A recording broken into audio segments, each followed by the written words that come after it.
এ হচ্ছে কি আমার মেয়ে। মাশাআল্লাহ, আপনার দুই মেয়ে অনেক সুন্দর। হ্যাঁ, মেয়ে আমাদের খুব পছন্দ। ভাইগনা, এত উত্তেজনা হইও না। আগে তোমার বাইরটা হোক, তারপর তোমারটা। মামা তোমরা গাড়িতে উঠো, আমি একটু আসতেছি। মানে একটা সার্কাস। তুমি সার্কাস, আমি কিসের? না, আমি ওই যে ফোনটা ফলাই আছি। চাপা মাইরান না, পকেটে মোবাইল দেখা যাচ্ছে। ওই যে ইমোশন বলেন। আপনার বোনকে আমাদের খুব পছন্দ হয়েছে। তো ভাইকে আমাদের এখনো পছন্দ হয়। বলেন কি? মানে বিবেচনা রাখছি। এই যে শুনেন, আমার ভাইয়ের মতো ভাই আর একটাও পাবেন না। কাজ করে আপনার ভাইকে শোকেসে সাজিয়ে রাখে। মাঝে মাঝে দেখবেন পে করে মুছবেন, আবার রেখে দেবেন। আপনি কিন্তু ভালো কথা বলেন। কিসে বলেন? কেন ওখানে যেয়ে দাঁড়িয়ে থাকবেন নাকি? থাকতেও পারি। আগে আপনার ভাইয়ের সাথে আমার মনে হয় বিয়েটা হোক, তারপর না হয় বিয়ের সাথে টাঙ্কি মাইরান। আসি তাহলে। বড় ভাইটা কিন্তু কিউট আছে, পছন্দ হয়েছে। মানে কি হয়েছে তোমার? কালকে না তোমার ভাইয়ের জন্য মেয়ে দেখতে গেলে, কি খবর? আমার বন্ধু পিয়ানের হাতে মার খেয়ে চলে আস। বিআইনের হাতে মার খেয়েছে? মেয়ে পছন্দ হয়েছে নাকি তোমাদের? ঝামেলা অন্য জায়গায়। মেয়ের একটা বোন আছে, ডেঞ্জারাস। কি নাম মেয়ে? তোর ওদিকে যা। নাসা বলার আমাদের সামনেই বল। তুমি আদিয়া না? জি আপু। আমি এই একাডেমির সবচেয়ে পুরনো স্টুডেন্ট। মা, এতে রাগ করে কি আছে? আপনাকে চিনব না কেন আপু? কয়েকদিন আগে কি তোমার বোনকে কেউ দেখতে এসেছিল? হ্যাঁ, আপনি কিভাবে জানেন? ওই ছেলে যে ছোট ভাই আহান, কিন্তু আমার বয়ফ্রেন্ড। ওর কাছ থেকে দূরে থাকো। কে আপু?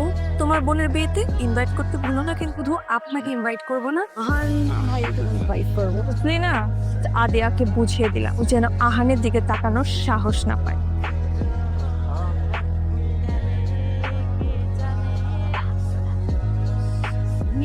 আপনি কি মনে করছেন বেআই? আপনি যে ভিডিও করছেন আমি দেখি নাই। নাইলে কিন্তু এখানে কোলার মধ্যে রশি দিয়ে ফাইন রাখবে। এমন বেইজ্জত হবে আর কোনোদিনও আমাদের বাড়িতে বেড়াইতেও আসতে পারবেন না। শুনে আমার নাম আদিয়া, চাইতে পারবেন না মোবাইল না দিয়া। এই কি করিস ওটা খাস কেন? পাখিটা বৌমাকে দে, খাবো।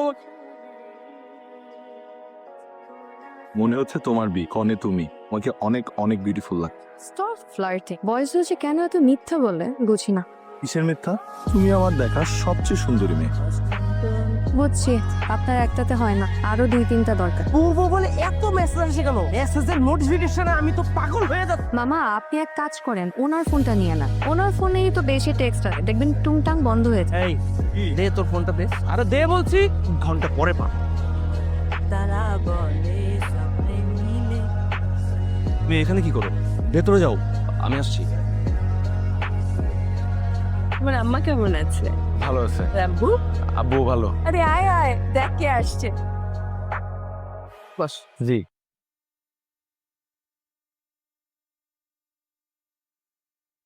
কি মনে করে আসছেন মিস্টার বেয়া? আমার একটা বন্ধুর বাসা এখানে, বুঝছো? ও আচ্ছা, তো ওর সাথে দেখা করতে আসছি, তাই ভাবলাম যে একটু আন্টির সাথে দেখা করে। ঈশিতাও বাসা? আরে না, একটা ছেলে বন্ধু। বসেন তাহলে। আমি এখানে একা বসে থাকবো? একে তো বসে থাকবেন। বের হবা? মাথা খারাপ? মাত্র তো আসলাম। তোমাদের এখানে একটা নারকেল বাগান আছে, চলো না যাই। No way. আমি বিকালে ওখানে তোমার জন্য অপেক্ষা করবো। করেন। হাই, আমি জানতাম তুমি আসবা। হ্যালো, সমুদ্রের পাড়ে গিয়ে বসি। জি না, তার আগে আমার আপনার সাথে একটু কথা আছে। বলো না। দেখেন, কাজটা কিন্তু আপনি একদম ঠিক করছেন না। আপনার গার্লফ্রেন্ড আছে, তারপরও আপনি কিভাবে আমার সাথে এত ফ্লার্টিং করেন? আর কি হয়েছে, আপনার কি সমস্যা? কি বলতেছো তুমি এগুলো? আমার ক্যারেক্টারের প্রবলেম, আমার গার্লফ্রেন্ড আছে। ঈশিতা আপু আপনার গার্লফ্রেন্ড না? ও আচ্ছা, এই কারণে তুমি কয়দিন যাবত ঈশিতা ঈশিতা করতেছো। আরে বাবা, ঈশিতা আমার ফ্রেন্ড। ঈশিতা আমার ফ্রেন্ড, সব জানি। তুমি আমাকে বিশ্বাস করতেছো না? প্রমাণ দিচ্ছি, দাঁড়াও। টাকার জন্য, সামান্য যৌতুকের টাকার জন্য আমার বোনকে অমানুষের মতন মারছে তোমার ভাই। আর একটা কথা আপনারা খুব ভালো করে শুনে রাখেন, এই বাড়িতে কোনোদিন কোনো ভালো বংশের মেয়ে আসবে না। হুট করে আমার পছন্দের খাবার রান্না করলা যে? একটা মানুষ আমার পিছনে লাট্টুর মতন ঘুরতেছে, তাই ভাবলাম করুণা করে হলেও তাকে ভালো মন্দ কিছু খাওয়ানো উচিত। বসে ভাই, বোঝার চেষ্টা করেন না। এই যে তোমার চা। আপু কেমন আছো? এই তো ভালো আছি, তোরা কেমন আছিস? আহান ভাইকে অনেকবার ফোন দিচ্ছিলাম, ফোনে পাচ্ছিলাম না, তো জরুরি কথা ছিল। আহানের তো অনেক জ্বর, একদম বিছানা থেকে উঠতে পারছে না। ও পরীক্ষা শেষ, তাই চলে আসলাম, ভাবলাম কিছুদিন বেরিয়ে যাই। খুব ভালো করেছিস, একা একা থাকতে আমারও ভালো লাগছিল না। দুলাভাই কোথায়? দুলাভাইকে কোথায় দেখছেন? ও আর কোথায়, সেই সকালবেলা বের হয়, অনেক রাত করে বাসায় ফের। আহান ভাই কোথায়? আহান ভাই জ্বর ভালো হয়নি এখনো? না রে, চল তো একটু আহান। গায়ে অনেক জ্বর তো, ডাক্তার কাছে যাই। পারবি? পারবো না কেন?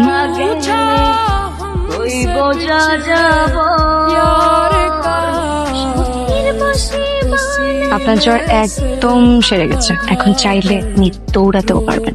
এবার আমি আসি। কি করছেন? হাত চোখ দেখে ফেলবে তো। তো যত্ন, তো মায়া, কিসের জন্য? আচ্ছা প্লিজ, সাপ চলে আসবে। রাজিয়া, তুমি আমাকে ভালোবাসো না? তুমি আমাকে ভালোবাসলে তুমি বলো না কেন? সব কথা কি বলে দিতে হয়? কিছু কথা বুঝিয়ে নিতে হয়। আমি তোমার মুখেই শুনতে চাই, তুমি বলো তুমি আমাকে ভালোবাসো। আমি না কখনো কারোর সাথে প্রেম করি নাই। প্রেম ভালোবাসা আমার মধ্যে কখনো ফিল হয় নাই, কিন্তু আপনার সাথে পরিচয় হবার পর আপনার পাগলাম আমার না অনেক ভালো লাগতে শুরু করে। কখনো কোনো ছেলের জন্য মায়াও হয়নি জানেন, তো আপনার জন্য আমার মনটা মায়া ভরে গেল। এখন এই মায়া, এই যত্নই যদি ভালোবাসা হয়, তাহলে হ্যাঁ, আমি তোমাকে ভালোবাসি। আমি এই মায়া, এই ভালোবাসায় তোমাকে সারা জীবন আগলে রাখতে চাই।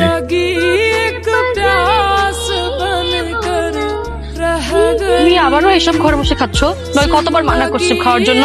কি সমস্যা তোমার? তুই কথা শুনতে তো আমার বাড়ি আমার ঘর, যা ইচ্ছা তা করুন, তোর ভালো না লাগে তুই বাইরে যা। আমার কপালটাই খারাপ, তোর মতো ফালতু বিয়াদব ঘাটতের লোকের সাথে তোমার বিয়ে হয়েছে। আমি ফালতু? তোর বাপ চাইলে আমার কথা 50 লাখ টাকা দিব। তুই মাল্লা কেন আমাকে? এই সামান্য একটা ব্যাপার নিয়ে এরকম হইচই করার কি আছে? শুনেছেন বিয়ে সাহেব, এটা নাকি সামান্য ব্যাপার। কি হয়েছে? কি হয়েছে এই দেখো, দেখো কি হয়েছে। টাকার জন্য, সামান্য যৌতুকের টাকার জন্য আমার বোনকে অমানুষের মতো মারছে তোমার ভাই।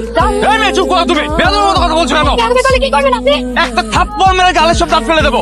এই ছেলে একদম চুপ। আর বড় মেয়ের গায়ে হাত তুলেছে তুমি, এখন আমার সামনে আমার ছোট মেয়ের গায়ে হাত তুলতে চাও? কি ভেবেছো তুমি তোমাকে? আমি হুমায়ুন চৌধুরী এখনো বেঁচে আছি। লজ্জা করে না তো সামান্য টাকার জন্য তোমার স্ত্রীর গায়ে হাত তোলো? তোমার কাছে আমার মেয়েকে রাখবো না। এই চল দেখে নিয়ে চল। একটু বোঝার চেষ্টা করো। কি বুঝবো আর? আপনার সাথে তো আমি অনেক বছর ধরে ব্যবসা করি, আপনি অনেক ভালো মানুষ, আপনাকে আমি জানি।